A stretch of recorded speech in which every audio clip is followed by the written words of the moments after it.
All rise. Veuillez vous lever. The International Criminal Court is now in session.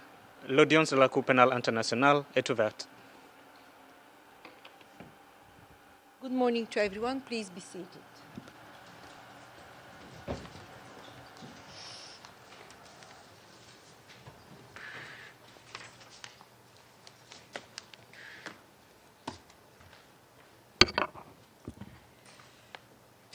Good morning.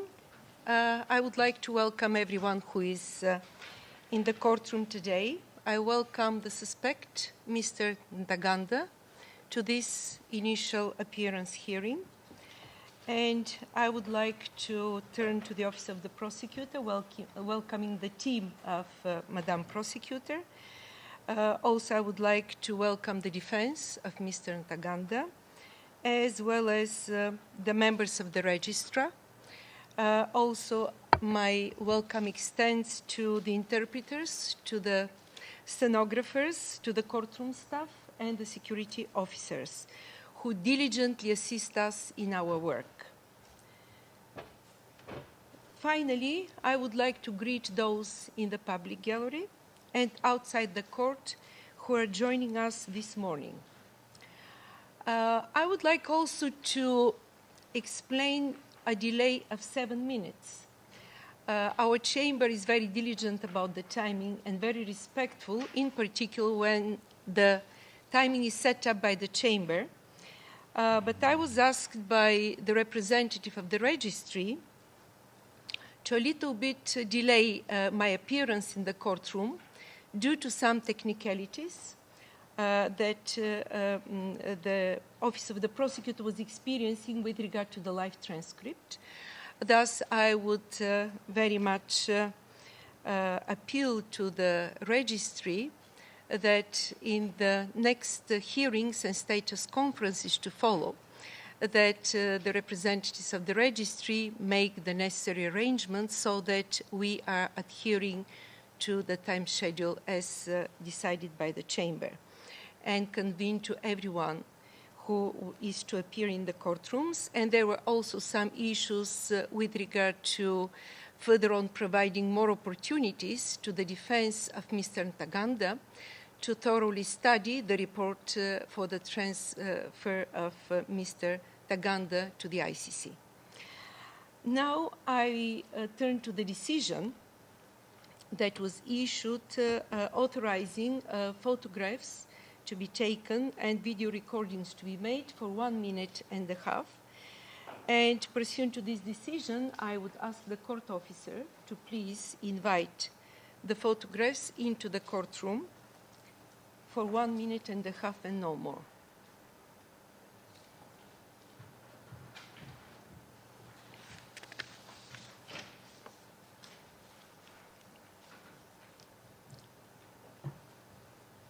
Good morning.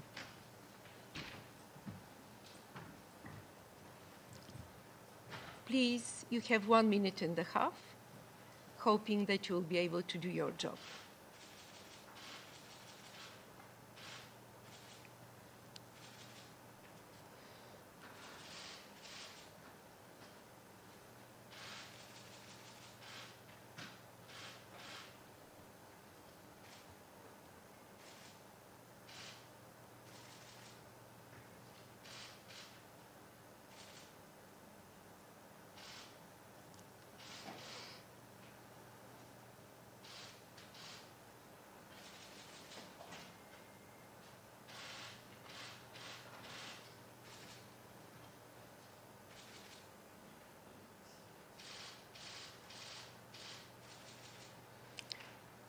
You did your job, so you may leave the courtroom. Now, I would turn to the court officer and ask that he calls the case, please.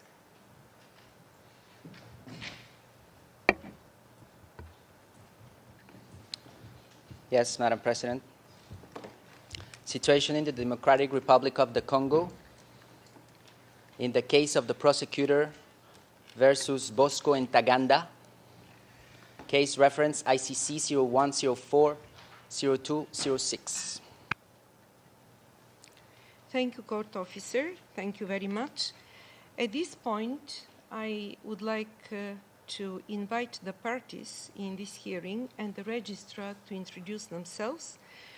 Before you start, I would also ask the parties and participants to speak slowly and to make a pause before responding to any question so that the interpreters could be granted enough time to do your duties. So beginning now with the Office of the Prosecutor, I ask you, Madam Prosecutor, to introduce yourself and the members of your team with whom you appear in the courtroom today. Thank you, Madam President.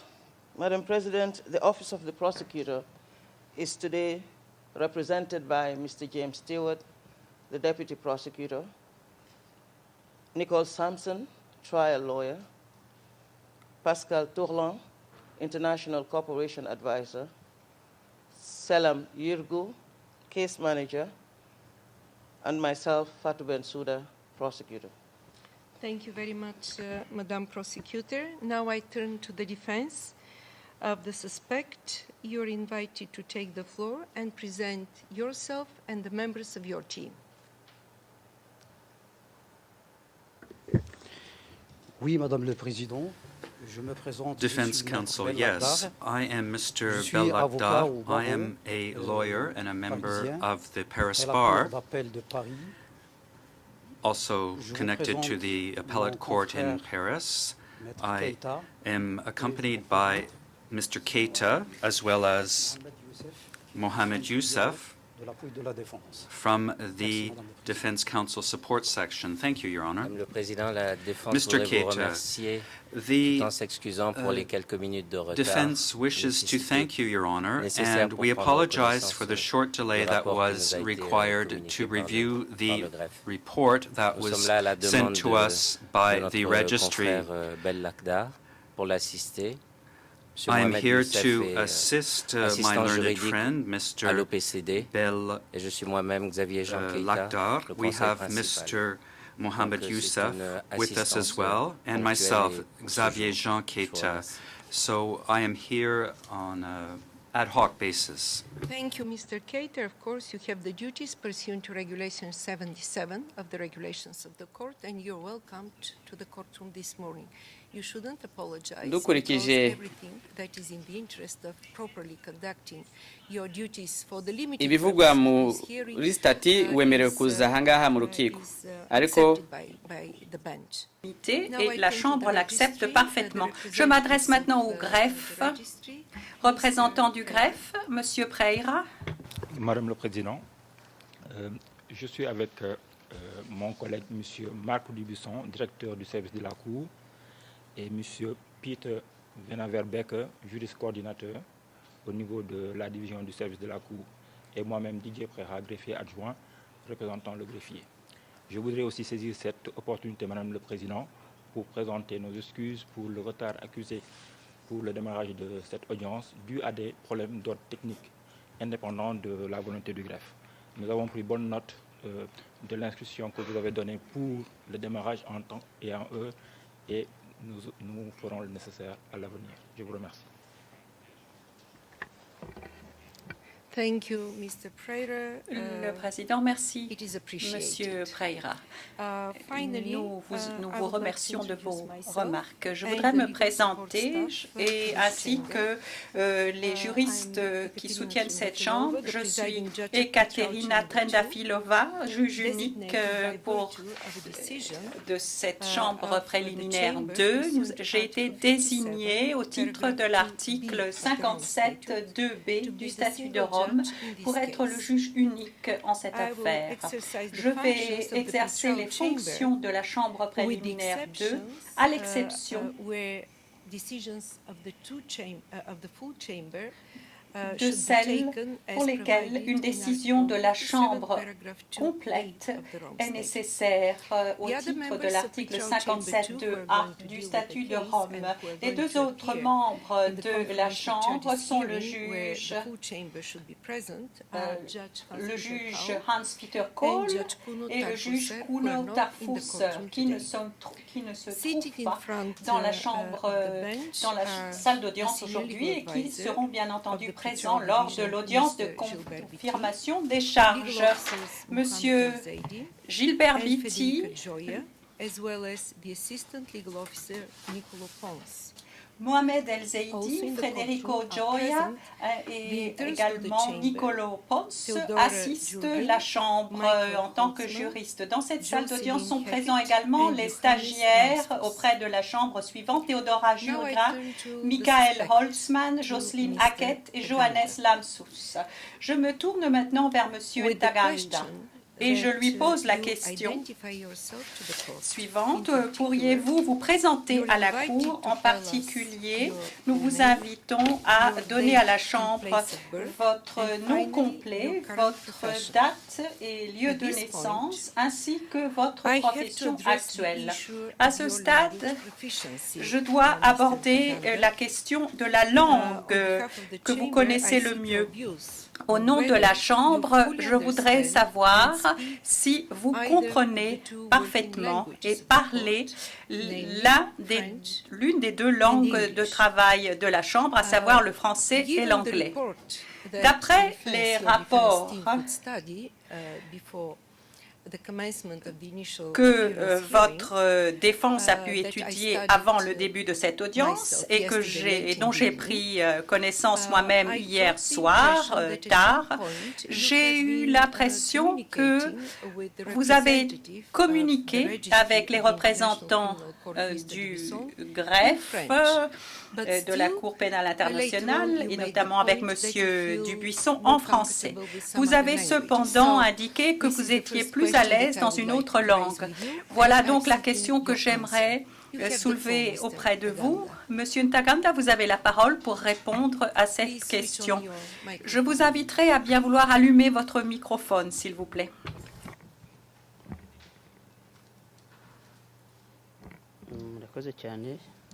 Merci beaucoup.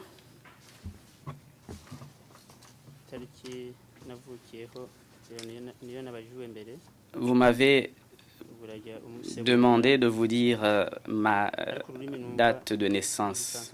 Je vais vous la dire. Quant à ce qui concerne les langues parlées, je comprends un peu le français, mais je parle couramment le Kinyarwanda.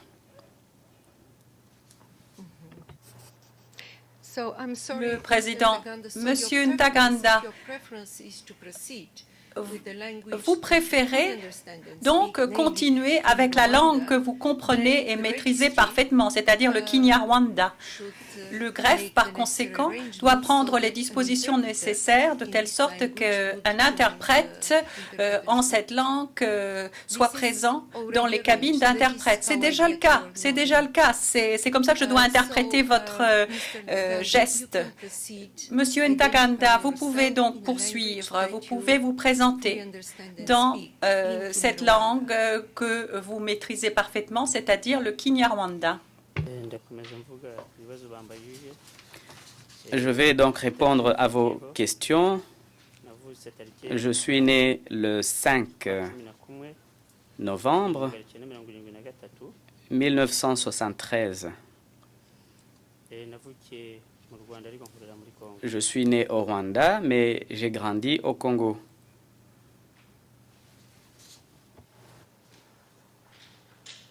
Le président, de quelle nationalité êtes-vous? Je suis congolais. Président, vous êtes congolais. Oui. Le président, merci.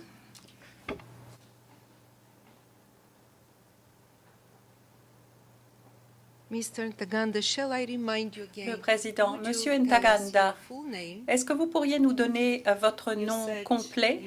Vous avez déclaré que vous étiez né le 5 novembre 1973. Vous nous avez donné votre lieu de naissance, le pays, le Rwanda, et votre profession actuelle. Et votre nom complet nous manque encore, s'il vous plaît. Je m'appelle Bosco Ntaganda. Je ne porte que les deux noms, les noms qui m'ont été attribués par mes parents. Comme vous le savez, j'étais militaire au Congo.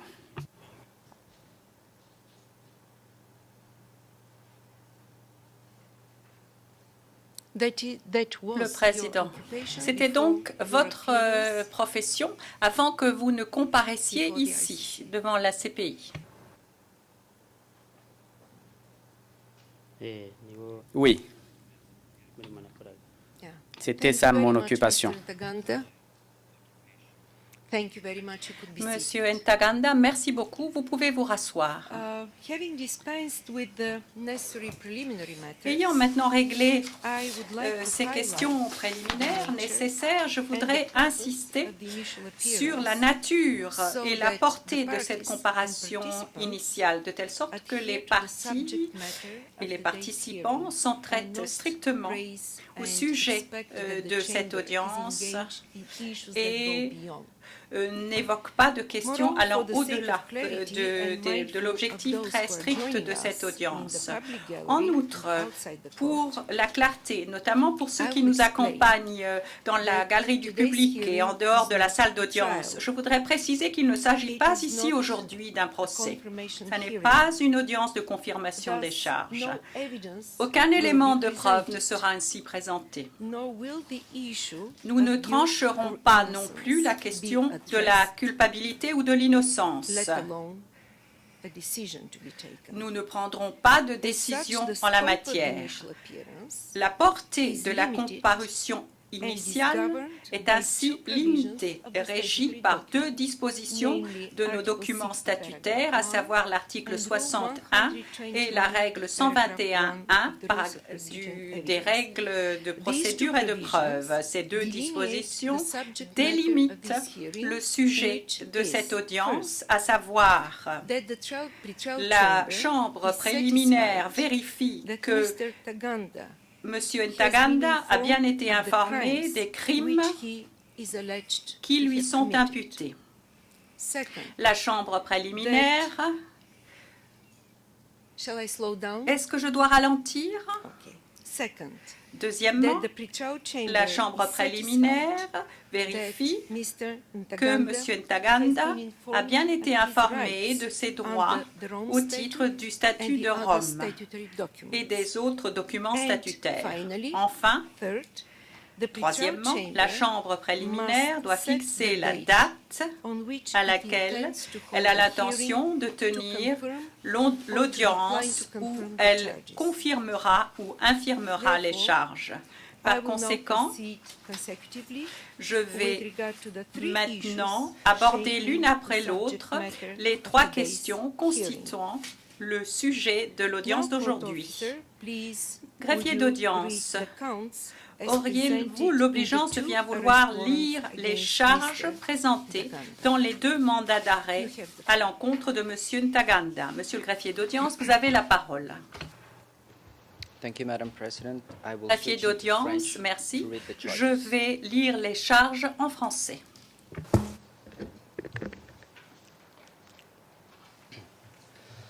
Dans les mandats d'arrêt, référence numéro ICC 01 04 02 06-2, daté du 22 août 2006, et puis corrigé le 7 mars 2007, la Chambre préliminaire 1 a conclu qu'il existe des motifs raisonnables de croire que M.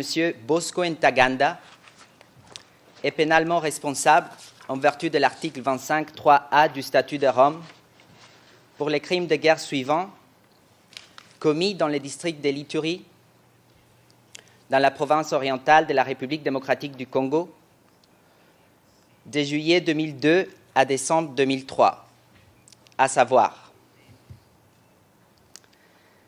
crime de guerre consistant à procéder à l'enrôlement d'enfants de moins de 15 ans, sanctionné par l'article 8.2b 26 ou l'article 8.2e 7 du statut.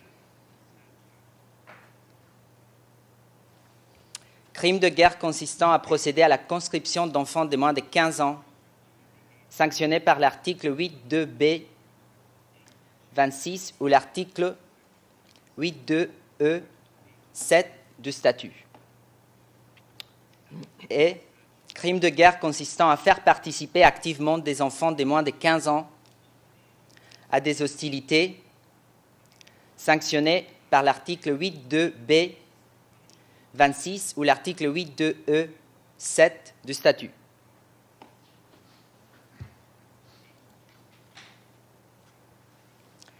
Dans la décision relative à la requête déposée par les procureurs en vertu de l'article 58, référence numéro ICC 0104 02 06-36, version expurgée, datée du 13 juillet 2012, la Chambre préliminaire 2 a conclu qu'il existe des motifs raisonnables de croire que M. Bosco Ntaganda est pénalement responsable en vertu de l'article 25.3a du Statut de Rome,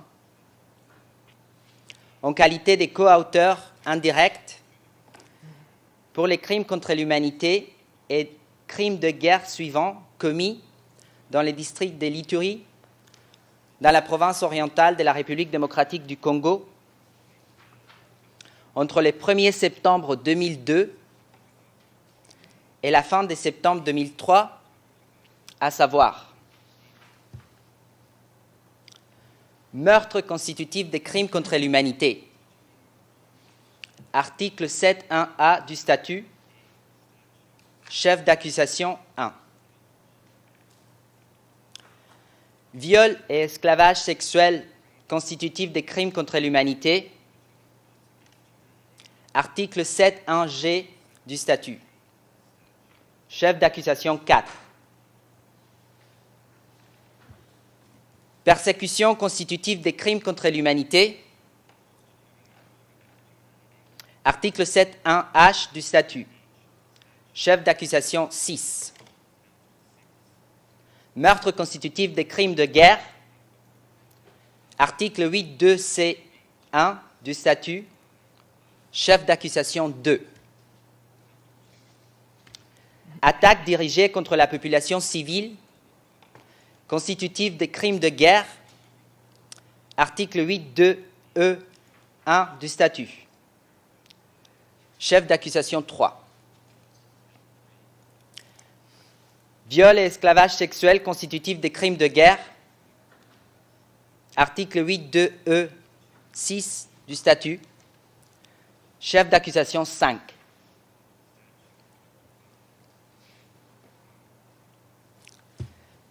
Pillage constitutif des crimes de guerre, article 8.2e5 du statut, chef d'accusation 7. Merci, Madame la Présidente. Thank you, court officer. Je vous remercie, Monsieur le greffier. I have read the report, as already mentioned lu le rapport dont j'ai parlé au début de cette audience, fourni par le greffe.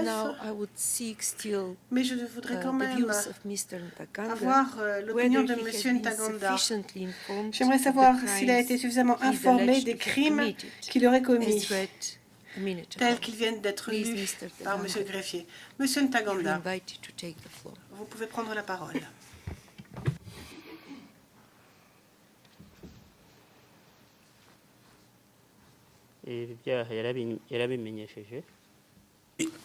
J'ai été informé de ces crimes. Je ne sais pas si je peux continuer.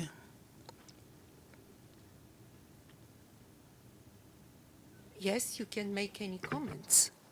Vous pouvez parler et faire des commentaires, n'hésitez pas, Monsieur Ntaganda.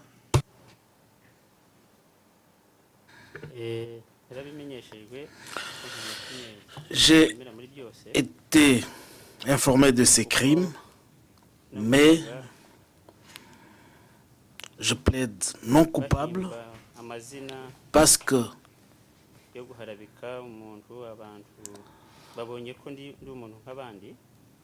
pour ces crimes, Monsieur Ntaganda, je ne souhaite pas vous interrompre. Vous devez vous sentir à l'aise et vous parler librement.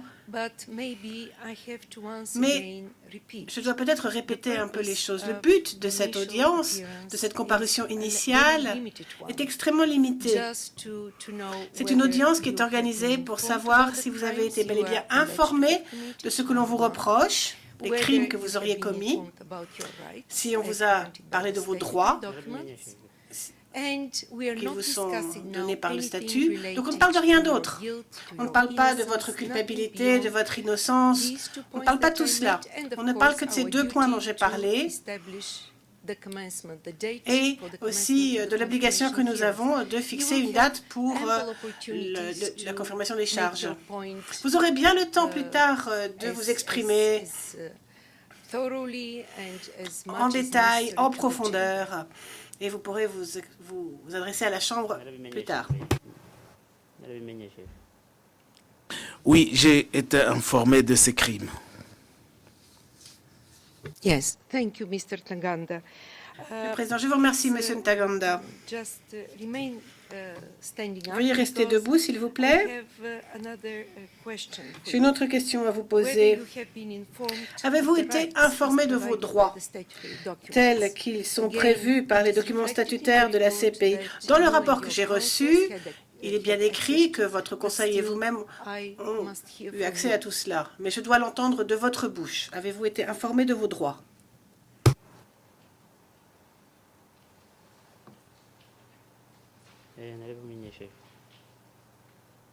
Oui, j'ai été informé. Please, thank you. You may be seated. Merci, vous pouvez vous rasseoir. In addition to the statement of Mr. Ntaganda at the present hearing, Monsieur Ntaganda vient de faire des déclarations à cette audience. En plus de cela et de tout ce qui a été fait jusqu'à présent par le représentant des greffes suite à ses obligations statutaires, je souhaite, une fois de plus, saisir cette occasion pour répéter les droits du suspect, qui sont essentiels pour la poursuite de cette procédure. Ma lecture ne sera pas exhaustive. Donc, le régime statutaire de cette Cour, en application des droits humains internationaux, en harmonie avec eux, vous donne les droits suivants. Vous serez présumé innocent jusqu'à ce que votre culpabilité soit prouvée au-delà de tout doute raisonnable lors du procès. La charge de la preuve revenant au procureur. Vous avez le droit de ne pas vous voir imposer le renversement du fardeau de la preuve ou la charge de réfutation. Ensuite, vous avez le droit de recevoir ou que vous soit communiqué les pièces qui montrent ou qui ont tendance à montrer votre innocence, à atténuer votre culpabilité, ou qui pourraient avoir un impact sur la crédibilité des éléments de preuve présentés par l'accusation et dont il dispose. Vous avez le droit, lors de l'audience de confirmation des charges, qui va être organisée dans quelques mois, de soulever des objections quant aux charges, de contester les éléments de preuve présentés par le procureur et de présenter vos propres éléments de preuve. Si les charges ne sont pas confirmées par la chambre préliminaire, il n'y aura pas de procès. Vous serez informé rapidement et en détail de la nature, de la cause et de la teneur des charges contenu contre vous dans une langue que vous comprenez et parlez parfaitement, c'est-à-dire le Kinyarwanda. Vous avez le droit de renoncer à votre droit d'assister à l'audience de confirmation des charges en application de la règle 124.1. Néanmoins, il faut que vous sachiez que la Chambre a le droit de vous ordonner de comparaître si elle considère que cela est nécessaire et si elle décide qu'une audience ne peut pas être organisée en votre absence. Il s'agit toujours de la règle 124, mais cette fois paragraphe 4. Vous avez aussi le droit de renoncer à votre droit d'assister aux conférences de mise en état qui sont organisées afin de faciliter la procédure de communication des pièces. Vous aurez tout le temps et toutes les ressources nécessaires pour la préparation de votre défense. Vous avez droit à un procès sans retard excessif. Vous pourrez poser des questions aux témoins, vous pourrez les interroger. Et ceci s'applique aussi à l'audience de confirmation des charges. Vous pouvez faire des déclarations orales ou écrites dans votre défense, et ce sans prêter serment. Vous avez le droit aussi de faire des requêtes afin d'être libéré de façon provisoire en attendant votre procès, article 60 et règle 118.1 du règlement de procédure et de preuve. Vous avez le droit de faire appel de certaines décisions au titre de l'article 82.1 du statut et des dispositions pertinentes du règlement de procédure et de preuve. De plus, le greffe est tenu d'organiser ses équipes afin de promouvoir les droits de la défense en application avec le principe de procès équitable. Donc article 43.1 et règle 20. Maintenant, la Chambre étant maintenant convaincue que M. Ntaganda a bel et bien été informé des crimes qu'il aurait commis, et ce uniquement bien sûr dans le but très limité, dans la portée très limitée de cette comparution initiale, je tiens à le souligner, ayant été aussi informé de ses droits devant cette Cour, je vais maintenant parler de la date de l'audience de confirmation des charges. Je sens qu'il y a un petit échange au sein de l'équipe de la Défense. Messieurs les conseils de la Défense, voudriez-vous soulever un point quelconque avant que nous n'abordions ce troisième point de l'audience de ce jour? Non, Madame le Président, on était en train de voir quelques éléments concernant le formalisme et on s'y met d'accord pour que toute mon intervention sera à la fin de... Je peux pas interrompre Madame la Présidente. Je m'excuse. Merci. Of course. Très bien. Je vous remercie. Monsieur Bel-Lackhart, j'espère que j'ai correctement prononcé votre nom. Donc les juges de la Chambre préliminaire 2 ont déjà en tête une date pour le début de cette audience de confirmation des charges. Nous avons envisagé les mois de juillet, d'août et de septembre pour voir quelles étaient les possibilités. Nous avons aussi pris en compte un grand nombre de facteurs qui sont essentiels pour la décision de cette Chambre préliminaire afin que les différentes mesures à prendre jusque-là se fassent correctement et pour ce qui est des droits du suspect surtout. Donc, gardons en tête ce qui suit.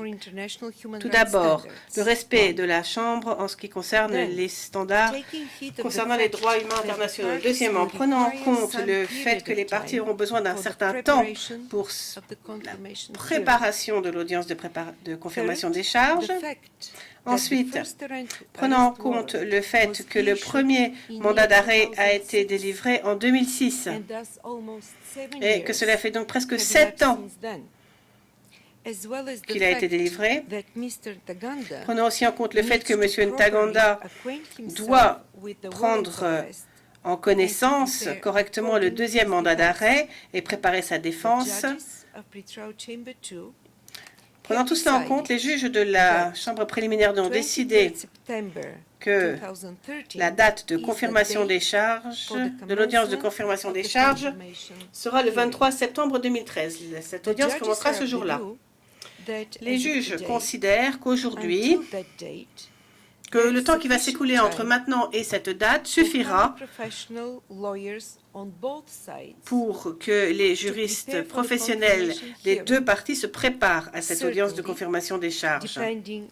Il est évident qu'au vu de l'évolution de l'affaire, la date fixée par la Chambre lors de cette audience pourrait changer,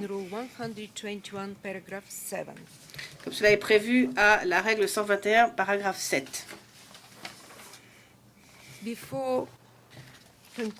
Avant de terminer cette audience et de donner la parole aux parties, si tant est qu'elles aient envie de soulever certains points, ou besoin de soulever certains points, j'aimerais saisir cette occasion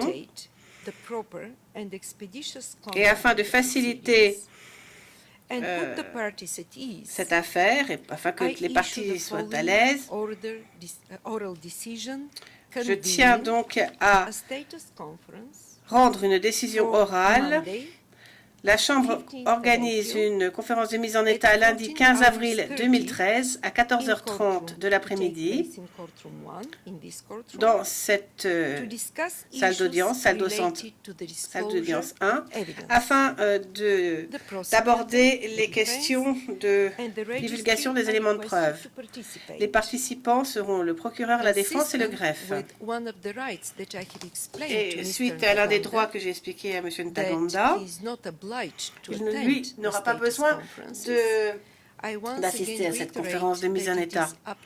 Je répète donc que c'est à lui de voir s'il souhaite assister à cette conférence de mise en état ou s'il s'en remet à son équipe de la défense pour aborder ces sujets avec en présence du procureur et des juges pour savoir comment la procédure de divulgation se déroulera. Ensuite, le procureur, lors de cette conférence de mise en état, devra, dans la mesure du possible, donner des informations sur ce qui suit. Bien sûr, ce sera la première conférence de mise en état. Donc, juste, voici les points. Voici ce à quoi s'attend le juge unique lors de cette première conférence de mise en état.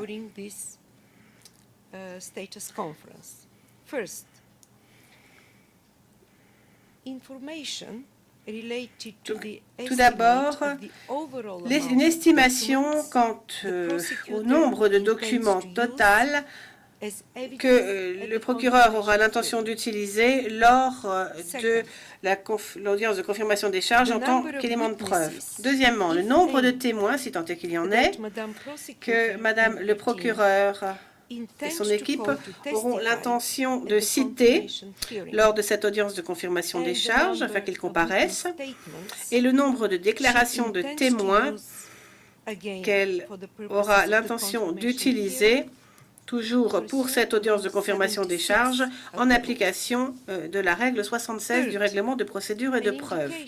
Troisièmement, une indication portant sur l'intention éventuelle de l'accusation de demander que certains documents soient divulgués à la défense sous forme expurgée, et s'il y en a, une estimation du nombre de ces documents qui seront donc divulgués à la défense. Quatrièmement, indication permettant de savoir si le procureur aura l'intention de demander des mesures de protection pour certains témoins, certaines victimes ou autres personnes qui courent des risques avant que ne soit divulgué le nom de ces témoins ou que ne soient divulgués certains documents. Cinquièmement, une indication permettant de savoir si le procureur a obtenu des documents et le nombre de ces documents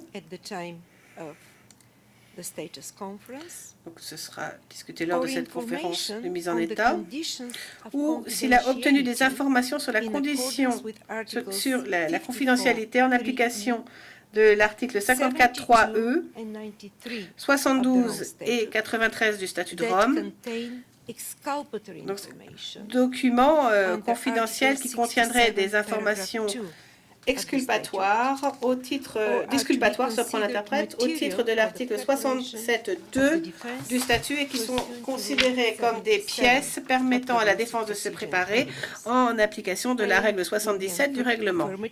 Et dans le cas positif, donc si des mesures pour obtenir le consentement de la source concernant la divulgation de ces pièces ont déjà été entreprises ou doivent être entreprises. Maintenant, qu'en est-il de la défense?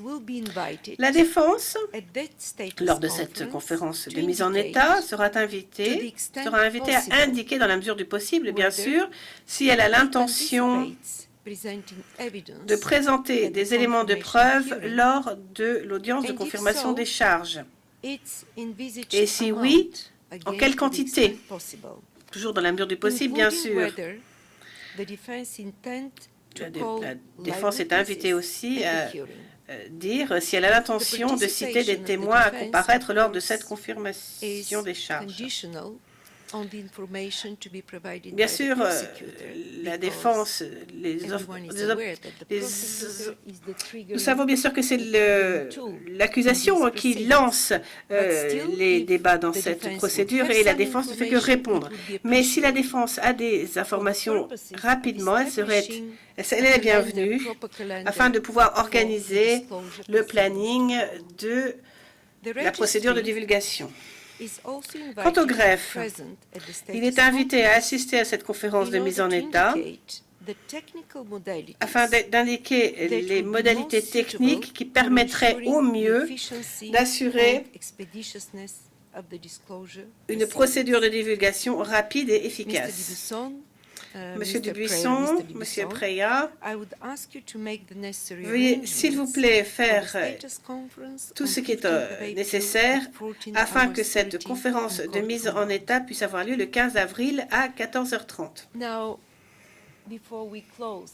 Avant de mettre un terme à cette comparution initiale, j'aimerais quand même demander aux parties si elles ont l'intention de soulever certains points, tout en gardant à l'esprit, bien sûr, que cette audience de première comparution est de portée extrêmement limitée. Je donne la parole aux parties. Ils peuvent parler librement, mais professionnellement, en se limitant uniquement à ce qui doit être abordé aujourd'hui.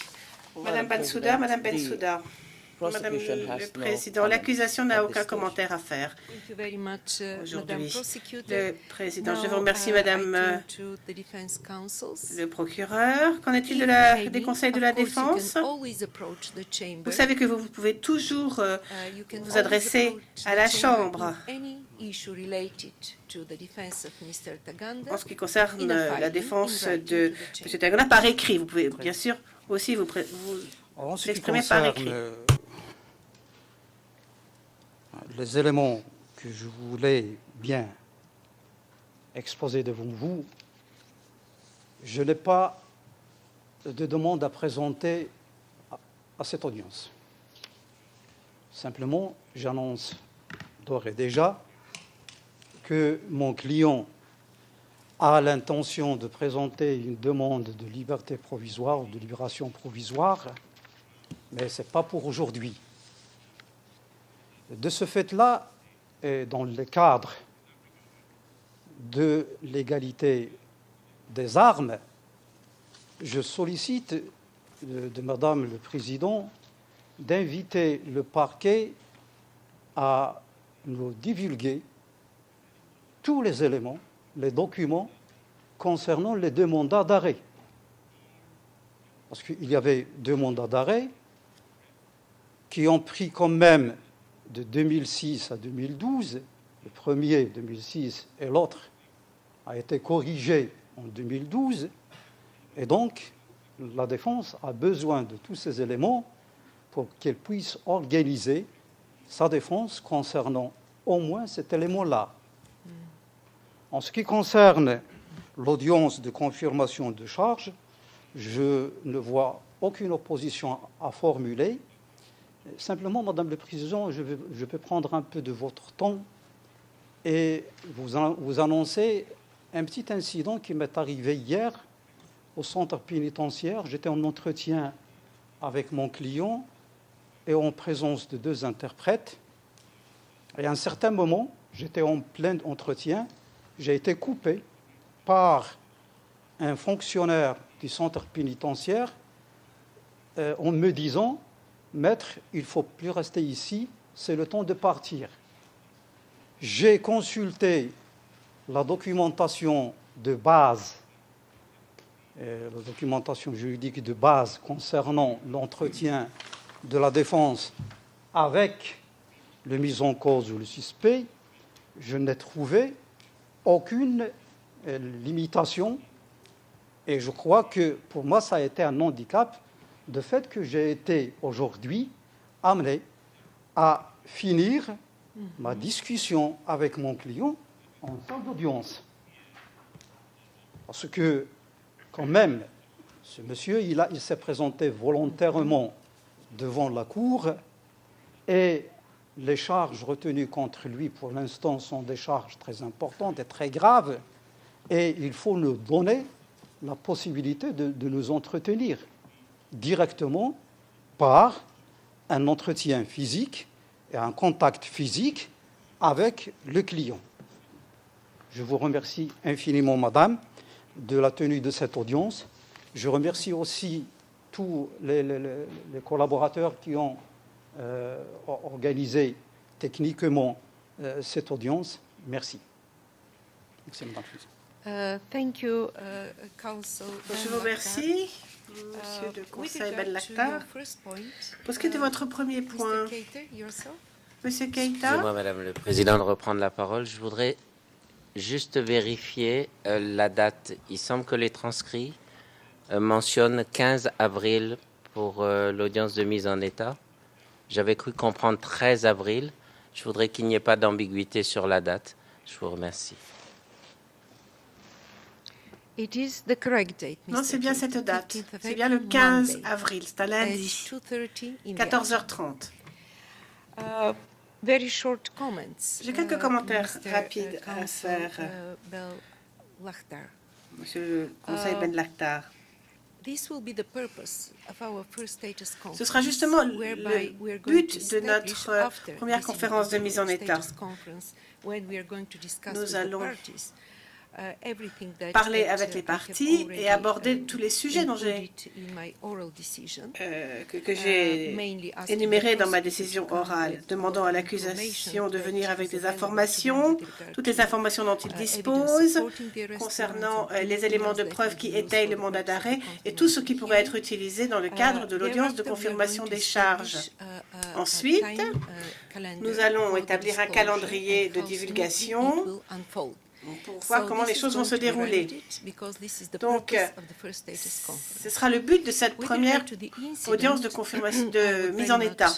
Pour ce qui est de l'incident qui a eu lieu au centre de détention, je vais demander au greffe de faire ce qu'il doit faire parce que, en application des documents statutaires, et je pense qu'il y a des dispositions très précises dans les règlements du greffe, le Conseil a un accès libre et confidentiel à son client, et afin de bien exécuter ses fonctions. Donc, M. Prera et M. Dubuisson, vous avez maintenant été avertis de cet incident et j'espère que cela ne se reproduira plus. Je pense que nous en arrivons maintenant à la fin de cette audience de comparution initiale concernant M. Ntaganda. Je tiens à remercier les parties pour leur comportement extrêmement professionnel et je remercie aussi le greffe,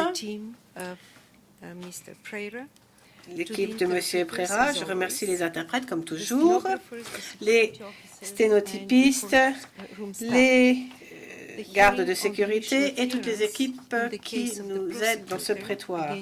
Donc, cette audience de comparution initiale en l'affaire Le Procureur contre M. Ntaganda est maintenant terminée.